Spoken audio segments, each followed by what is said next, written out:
Welcome, everybody, to another episode of 8192 The Truth. This is Joel D. Supernaw, and I'm going to attempt to entertain you guys tonight.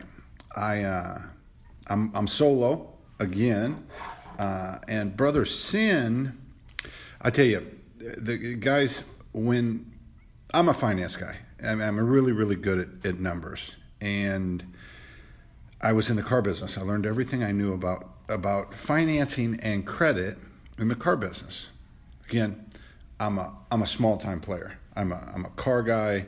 I did houses. I'm not some billionaire business man, but for the layman, I'm a hell of a judge on credit and very, very experienced. Well, when I got into the mortgage business, I'd already been in the car business for 10 years, and 8 of it doing finance, 5 of it as an owner. And the first thing that was going on in 2005, 2006, 2007, the first thing I noticed was, man, I'm getting people $250,000 houses that I would have a hard time getting a $10,000 car note for. That's where the rules were. There wasn't any common sense. Now the market blew up, and I was a part of the problem, but common sense was never a part of the equation. It was way out of control. There wasn't any conventional wisdom on who should get a loan and who shouldn't. So now the market blows up, and now it's completely the opposite side. It's completely the opposite side. So Sin had sold his house and purchased the house that he needs to close on in 30 days. He's got to get out of his house. He needs to close on his house in 30 days. This is a guy with perfect credit. I don't know what his credit score is. I'm sure it's A plus tier, 750 and above. A successful businessman. Now he is self-employed. He's got a bunch of money down. He's got 20 or 30% down on the house. I mean, he just conventional wisdom. Any finance company in the world would immediately give that guy a loan. Well, he's getting hassled because he's self-employed, and he hasn't got his 2017 taxes done. Which means he does have his 16. He does have his 15. He's been in business for a long time. So when he told me, hey, I hope this mortgage isn't going to be a problem, because again, you're talking about a guy with plenty of money down, perfect credit. That's a guy, successful businessman, plenty of money, plenty of assets. That's a guy that should get a loan in 10 minutes. 10 minutes. That loan conventionally should take 10 minutes to do. And he's tearing out what hair he has left. And I knew from a buddy of mine going through it about a year and a half ago. He had something like 70% down. My buddy had 70% down, and it took him 45 to 60 days to close. Which is, again, that's just, a banking institution that their job is to collect assets. They loan you money at an interest. Well, if they're loaning you 30% value, give anybody the money. 30% value, do the math. Anybody goes bad on the loan, you go get your asset and you make money. So, the common sense factor didn't exist when the mortgage the mortgage industry blew up, and I took advantage of the market. I paid dearly for it.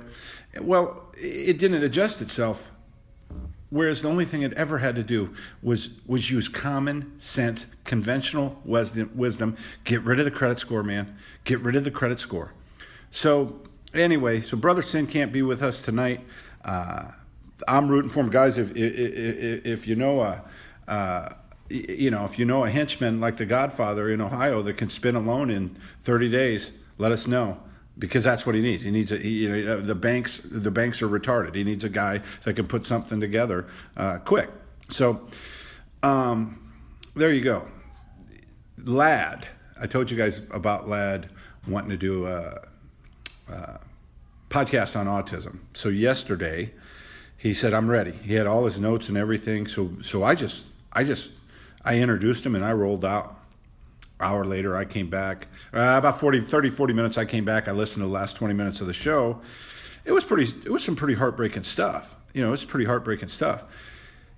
Well, he hits end and he lets out this big sigh, because that's what you do at the end of rambling, no matter who you are.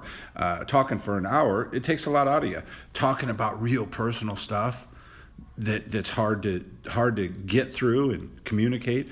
That takes a lot out of you too. So I hear this big sigh. I come down, I grab the computer, and it's 19 seconds. So unfortunately, Mr. Ladd was talking to himself for an hour, and boy, was he upset. And I can tell you, that's happened to me numerous times. Numerous times, something happened with the podcast, and I killed it. I killed the podcast 20, 30 minutes into it, 40 minutes into it. Something happens. The phone rings and cuts me off. And then it's never the same again. It's never the same. That the stuff that comes out, if you repeat it, it's not going to sound, it's going to sound what it is, which is rehearsed, because you've already done it. Taking notes and talking about things, that's different. I got my notes in front of me. So we're going to, Lad and I are going to do one this weekend and see if I can dig through the pertinent parts, because basically he talked about his life story for an hour. I don't know how entertaining that's going to be to anyone except parents, and that's the goal anyway. Parents with small children going through some kind of struggle. I think if you look at Lad's an absolute hero. I've said before, we get tainted, we get used to the special things in our life, and we forget about them.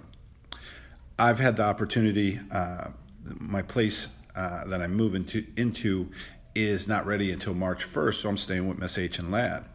Well, I haven't talked a lot about Miss H other than, I always love her. Miss H has got one leg, and she's been that way, and it's articulated at her hip, and she's been that way most of her life. I met her in 1992, and it's been everything, and she's just so amazing. She does everything anyone else does. She truly does. She's an amazing person.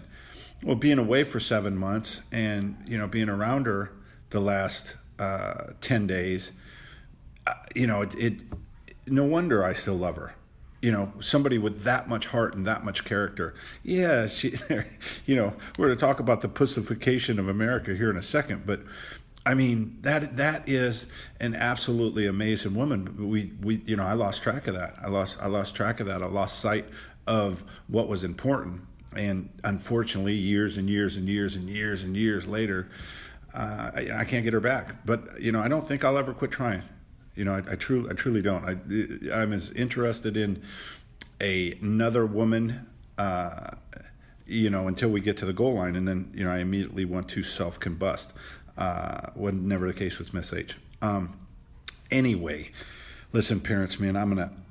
This is the truth. This is 8192. This podcast is called The Truth. I need to smarten you up. I need to help you. There's a big group of you that are younger parents. You're maybe you're only 35, but your kids are 2 or 3. We as a country are having children later. Well, guys, I want to give you some wisdom. Okay, I need you to listen to me on this. Listen to me on this. If you have a daughter, and you belong to a health club, I'm 100% sure they have a family changing room. Okay, so you have to bring your daughter. She's too small. She can't dress herself, because if she could dress herself, you would send her into the women's locker room. You would wait outside of the door. You would wait outside of the door. This is what it's just common sense. And then she would get dressed and she would come out and boom, you're good. If they have a changing room, then you bring your daughter into the changing room and you change her.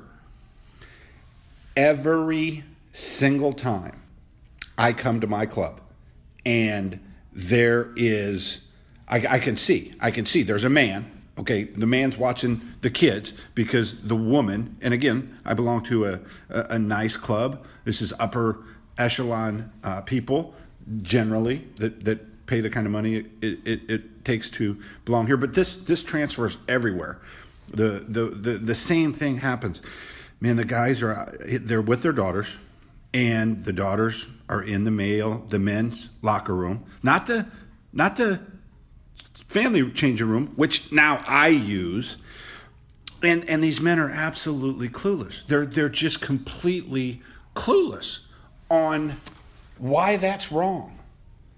And I'm just watching this, and it's now, this has been going on since the club has expanded.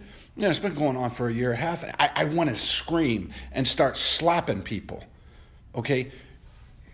Your daughter doesn't need to see grown men naked. It's real simple.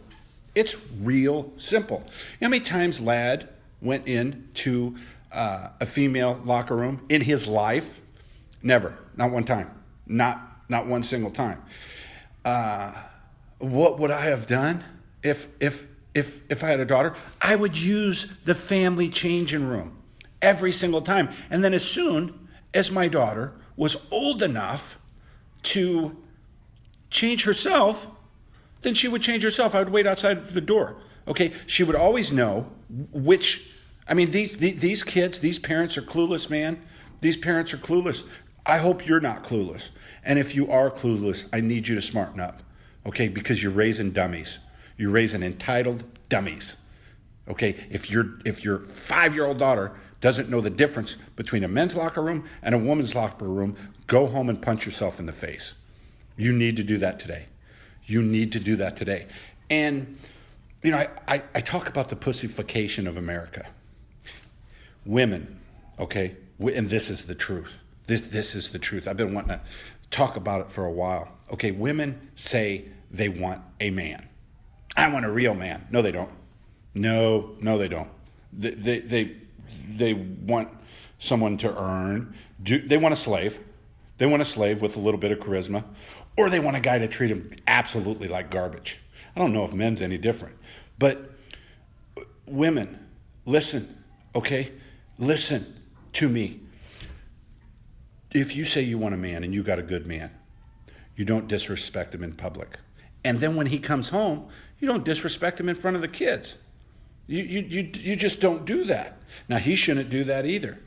Okay? He shouldn't do that either. He should be the alpha. He's a man. He's the alpha. He should be the man. He should take care of things. What happens, and it happened to me too. It happened to me too. What happens in relationships is we start off as the dominant person in the relationship, us as men. And as we get familiar with the relationship, and now we progress into living together or marriage, we fight with these women.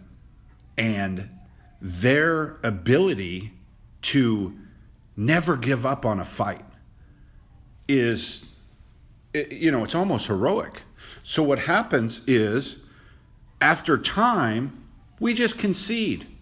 We just run the white flag up and we concede. And the country gets weaker. Your family gets weaker. If the woman is running the ship, and even if she lets you run the ship outside the house, and then when you come home, she beats you. She puts you in your place, tells you, she expects everything in the world out of you, and she beats you up in your own home. Man, that isn't any different. Makes the family weaker, makes the country weaker. And it's women, listen. If you don't want a man, giddy up with another woman. Just giddy up with another woman. If you do want a man, let him be a man. And men, listen to me. Stand up for yourself. Stand up for yourself early on in a relationship. Nobody wants their family to be weaker. And these women are doing it every single day. Every single day. It happens. I know hundreds of people. And I would have to sit down. It would take me 15 minutes to come up with a couple names where the men actually ran the ship. It truly would. It just truly would. And that's a shame. That it makes the country weaker. It makes your children weaker. These kids, man, these kids that we're raising, man, they are clueless. They are clueless. And another thing, hey, kids, shave. Just because you can grow a beard doesn't mean you need one. Shave your beard. Shave your beard. I'm sick of 18-year-old kids looking at me like they're 35 years old and they're just clueless. This just happened. I just bought a cup of coffee for $3.50. Okay, and I asked, what, $3.50, man? That's a lot for. Just coffee.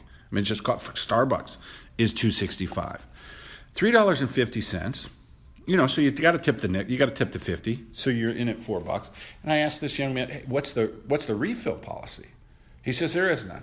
Well, okay. So then I get my coffee. It's cold. He has to nuke it twice. Never does this young man, who's probably 19, he's got a beard, he looks 30, never does it click into his little pea brain, hey, I shouldn't charge that guy for that coffee. He ordered a cup of coffee. This is wrong. But he doesn't know. He's just doing his level best so he can go home and game, so he can go home and get on the computer and spend all his time on the phone. And he's got a beard, so guys, get rid of the beard. I am so happy to welcome a new sponsor on board today. As you guys know, I've talked about it in great detail. I've been in the car business off and on since 1996. 22 years. So even if I wasn't in the business, I was familiar with what's going on in the business. 22 years. Well, CarMax came out several years ago.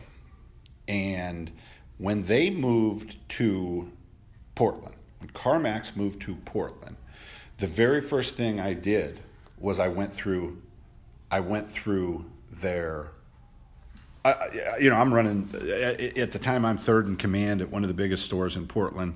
I'm making all sorts of money. So the first thing I do is I just go over there and go through the process. Nobody tried to sell me anything. They just took down some information, steered me in the right direction. I had a trade in. They looked at it, and here's your trade, and here's the price of the car. Now, what's cool about CarMax is, like, if I was telling you to go negotiate with a car guy and you had a trade, I'd say go negotiate the best deal you can on the car, and then at the last minute bring a trade in, because we're trying to get over on you. Well, CarMax, they don't care. They don't care if you trade it in or not. They're going to give you a bid. That's what it is.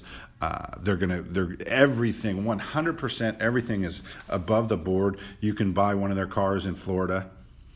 The process is simple. So when I went through that process, I immediately went back to the store, and I was like, okay, well, that's going to cost us 20% of our business. And sure enough, it did. It cost us 20% of our business. So when somebody calls me and says, hey, I'm looking for a car, can you help me find a car? I'm like, yeah, go to CarMax. Unless it's a specialty rig, go to CarMax. Go on the computer. You don't even have to go to CarMax. You can go CarMax.com and do a search, and it'll show you all your cars. It'll show you the miles on them, the Carfax on them, the VIN number. You can get your insurance quote before you ever go down there. And it doesn't matter where the car is. They're newer cars with lower miles, mainly, and you get to see the price. They show you the price up front. So I welcome CarMax on board. I'm very, very excited because this is one of those things where Darren Shellstat, he called me about a year ago. I was in the business. He said, hey, man, get my sister a car. Go to CarMax. Brian Fotef, he calls me. Hey, I need a car. Go to CarMax. I never, ever, ever, ever want to sell a friend a car because the car's going to break down somehow. The financing isn't going to be good enough. Go to CarMax. Everything's above board. Everything's above board. And listen, go to CarMax and don't buy a car. Watch how easy it is. Go through the process. Go to CarMax. Don't buy a car. Maybe you're not even looking for a car. Maybe you don't even want a car. You're going to go through the process. You're going to have a good time. You're going to have a cup of coffee or a refreshing drink. You're going to learn more about purchasing a vehicle. You don't even have to buy. Nobody is going to force you to buy. Nobody's really even going to ask you other than show you the numbers and say, okay, do you want to buy? Not what if I could, would you? CarMax is a way to go. I'm so happy to have them on board with us. Very, very excited. Kevin Brother Sin, great job getting CarMax. You come through again. Did you guys see the San Francisco 49ers career backup quarterback, Jimmy Garoppolo, just signed the biggest quarterback. He just signed the biggest quarterback deal in NFL history. This is a lifetime backup quarterback. Yes, he was backing up Tom Brady, who's one of the top three. You can only be so good. When you're in a sport, you can make a case for the top three in any sport of all time. Well, Tom Brady's one of them. So Jimmy Garoppolo was his backup, and he's got $149 million for 5 years. He may be the next coming, but he's never shown it before. This is a backup quarterback. So Drew Brees, Super Bowl winner, one of the most prolific quarterbacks in NFL history, he's free agent. How does Drew Brees sign for less money? How could he? I mean, this is already a rich guy. Now it's a contest of, well, I can't take less than him. He's a backup quarterback. Why would San Francisco do that? They didn't have to do that. They were in a bid war with themselves. Nobody was going to pay him that kind of money. No one was going to pay him that kind of money. The NBA did this. The NBA did this a few years ago because the money was up, the income was up, the television rights, everything was good. So they started paying average players $100 million, $70 million, $80 million contracts.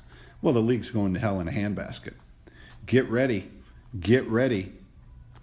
for the NFL to get turned upside down over outpricing themselves. You can't have a business. You can't. I don't care what business it is, and I don't care how expensive, how profitable your business is. If you start paying out 60%, 70% to the labor, you no longer own the company. They do. You no longer own the company. They do. So that's insanity. This guy has never played in a playoff game. He's a backup quarterback. So now to finish up the week, I'm going to talk about the UFC. Man, I'm as passionate as a UFC fan as anybody. I don't know the numbers and statistics the way Ladd does. He studies it. He has an incredible ability to retain information that he is interested in. Well, there's so much. There's a pay-per-view this weekend that I don't want to buy. I've bought every single pay-per-view for Ladd for the last 3. I don't want to buy this pay-per-view. There's 2 fights on it that I am mildly interested in. I like Mark Hunt, and then there's a championship fight, but that championship fight is so diluted. It's for an interim title. The real champion GSP got stripped of the title.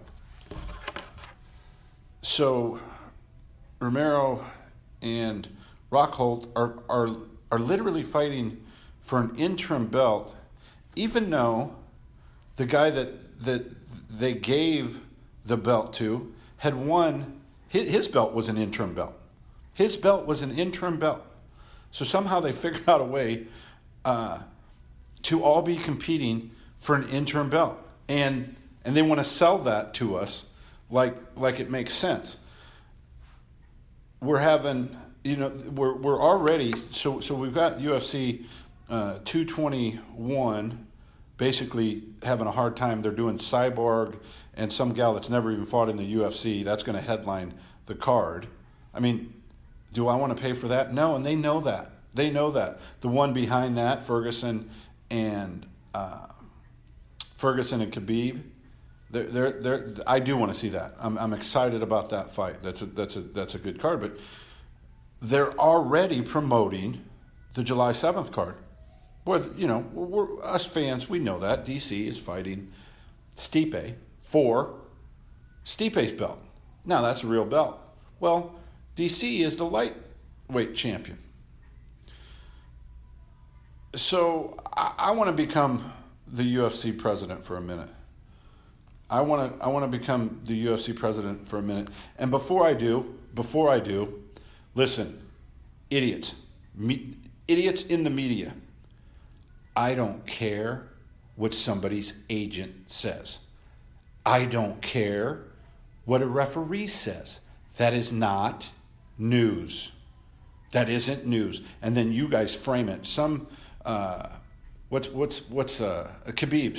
Khabib's agent, Al-Aziz or something. Okay, whatever his name is. He comes out and says, I shouldn't even know this. I shouldn't even know it. It's not news. It's not news. But if there's only 2 or 3 publications to go to online, you get in the habit of going to them. So I go and it says Ferguson may not fight. The headline is Ferguson may not fight after Khabib, and I'm like, what? He's gonna retire? No, I click on there. And it tells me that, Al-Habib, whatever his name is, okay, he said, and I'm not being racially insensitive, he's immaterial. I shouldn't know his name. He's an agent. I shouldn't know his name. Whatever he says isn't news. But somehow, what he says is that, Khabib's going to beat Big Ferg so bad that, he'll probably never fight again and he's scared of him. Guys, that's not news. Whoever wrote that article, you're not a journalist. You're not a journalist. I don't know what you are. I don't know what you are, but you're not a journalist. It's infuriating to me that there is no real media. There is no real news. It's so frustrating. So let me smarten you idiots up. In the MMA, you guys that call you idiots that get a press pass. You idiots that get a press pass, you go to the UFC event, you eat all their beautiful food, and then when they have a press conference, only a few of you ask a question, and it's a question everybody knows the answer to. Can you do a little homework? No, you're lazy. You're lazy. And the sport's so small that you've gotten away with it. You've gotten away with not being a journalist, never creating any news, just reporting the news that happens. Fighter tells you what's up. Oh, God. So I didn't have this down as being the UFC president, the new UFC president. I will never, as UFC president, it goes to the top of my list, you will never get a press pass if you report news that's not news.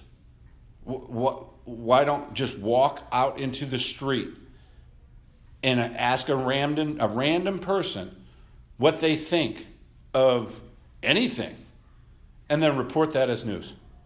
Does that make any sense? No, it doesn't. It doesn't. Oh, God, it's so frustrating.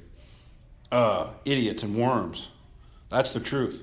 So that is the first order of business is again, as UFC president, if you report news, you're never getting a press pass. Ever. If you come to a UFC event and you ask a stupid question, or you don't ask a question at all, I'm going to feed you. I'm going to give you a front row seat, and I'm going to feed you for 3 days. And you can't ask a question? Every single person on the panel should be asked a question. No, you want to ask whoever the headliner is, what are you going to do next? Who do you want to fight? What did you think of that fight? Literally, Danger. If Danger Dog could speak, he would be top 3 in the MMA business for being a reporter. So, as new president of the UFC, the first thing I'm going to do is I'm going to get rid of the belts. We have, I just went through. Rockhold and Romero are fighting for an interim belt. It just doesn't make any sense. I can shuffle it up. DC is fighting for the heavyweight championship belt, even though he's a 205 pounder.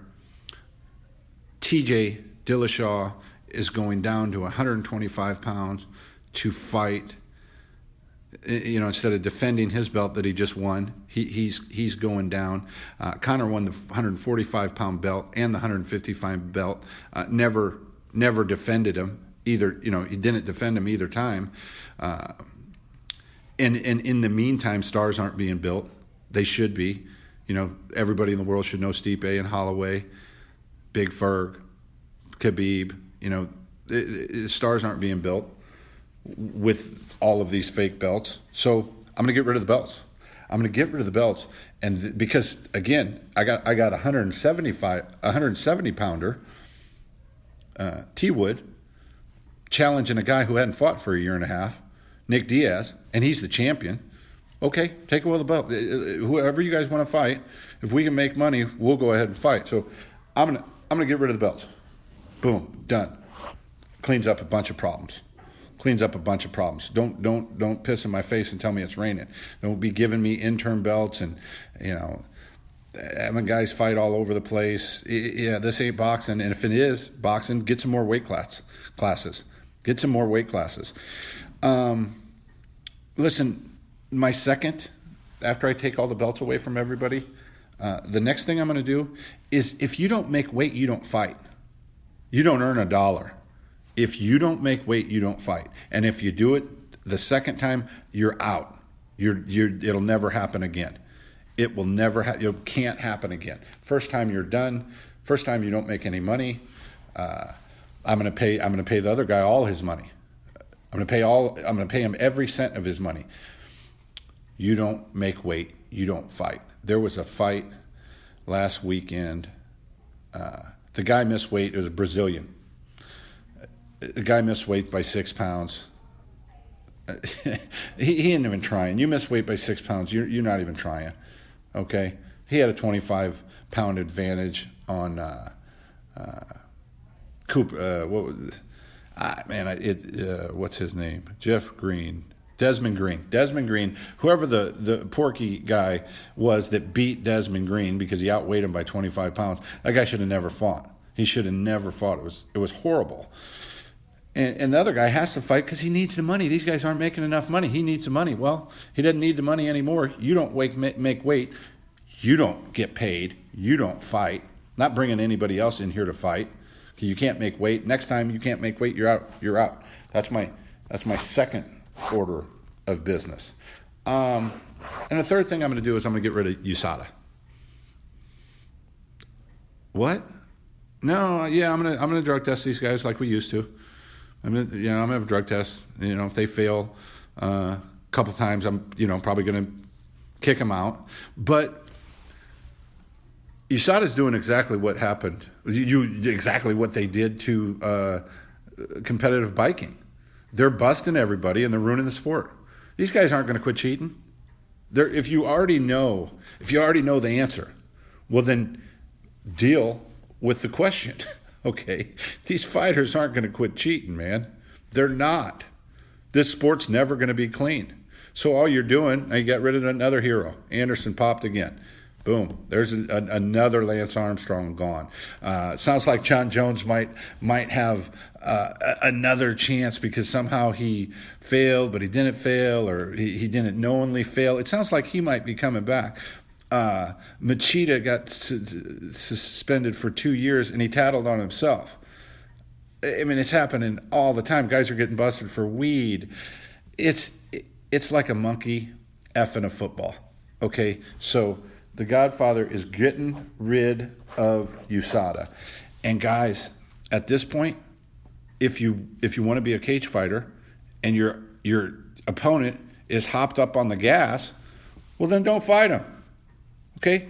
We combat sports, wrestling, boxing, football, rugby, whatever, we've all been competing against each other when somebody's sauced up. It didn't change anything. You don't want to compete? No.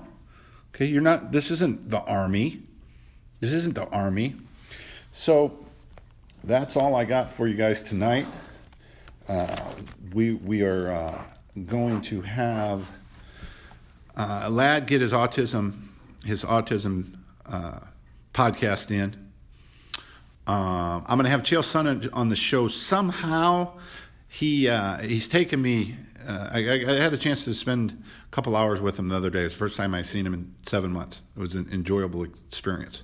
So we're going somewhere Monday. So I'll get to spend the day with him. I'm going to turn on the microphone and I'm going to create a podcast. So we'll have Chael on the show. If you have some questions for Chael, let me know.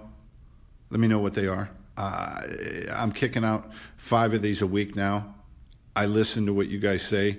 Let me know what you want me to talk about. I appreciate all of you. I really do. That's it, man. That's all I got. When I say that's all I got, don't believe me. Don't believe me, because I got more. I want to close on 2 things. I just finished a 3.5 hour workout. And the reason I did a 3.5 hour workout is because I've been poisoning myself for the last week. Miss H is such a good cook. Oh my God, she's such a good cook. And her house is just full of goodies. Man, I gained 10 pounds since I got here. And I feel myself poisoned. All I want to do is eat more food. I don't want to do anything. I've been trying to get a workout in every day, but oh God, they've been sucked. So I'm like, okay, I'm gonna go work out. I'm gonna do what 400 mitt points. It took me exactly 3 hours. My average heart rate was pretty good. It's probably around 68% for 3 hours. That's pretty good. But now I'm clean. Now I did so much work that I cleaned the gunk out of my body, and I paid the price. So now I can go fight the good fight and get back on my nutrition. That wasn't what I was going to talk about. What I was going to talk about is, it's kind of like the first thing I said to start the show. We get so caught up in our lives that we don't understand how special things are. This club that I belong to, man, it's a beautiful club. It's a beautiful club. I've been recording these podcasts this week in an office that I didn't even know existed. It's just a beautiful club, and when I come here, I need to enjoy it. I have a great son. I need to enjoy him every day. This is a beautiful part of the country that I live in. I've got great family. I've got great friends. I need to stop every day and put a smile on my face and realize there's way more good things going on in my life than bad things. I think if you guys put the microscope at yourself, you're gonna come up with the same thing.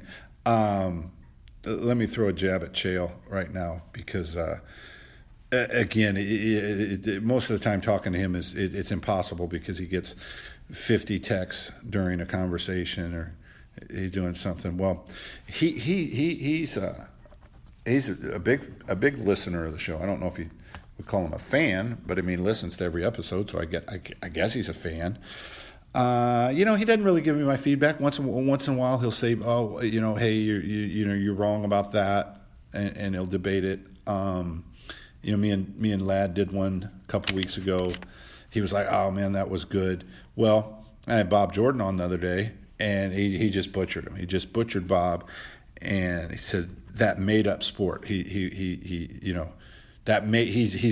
in a he's in a made up. This is Chael said it. Chael said it. Okay, is calling a triathlon that they invented in the 70s a made up sport. Buddy, you're a cage fighter. You're a cage fighter. They just made that sport up in the 90s. So be careful when you're throwing your rocks out of your glass house. Mixed martial arts. Goddamn cage fight. Cage fight. So there you go, CP. Look forward to seeing you on Monday. We'll get him on the show. And that's it. I will tell you that I did not, I'm glad you guys stuck with me, because I did not take most of this serious. This is the very first week. I'd put a good show together. I mean, you can always talk about sports. If a big show comes on, or, I cut a promo on something, you can always do that. But pumping out 5 shows in a row, like I just did, and that I'm going to continue to do. I'm not asking for a medal or anything like that, but I am now, because there's so many of you that are listening to me.